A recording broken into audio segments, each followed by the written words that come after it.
ایسا دروازہ بنائیں جس میں خیر داخل ہو، اگر ایسا نہیں کر سکتے تو وہ کھڑکی بنائیں جس سے روشنی گزرے، اگر ایسا بھی نہیں کر سکتے تو ایک ایسی دیوار بنے جو تھکے ہوئے لوگوں کے سروں کو سہارا دے۔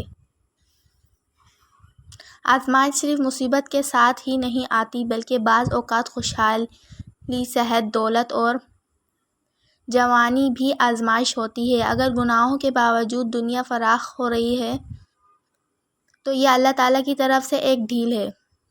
اس پر خوش نہیں ہونا چاہیے بلکہ فکر کرنی چاہیے اور فوراً اللہ کی طرف رجوع کرنا چاہیے۔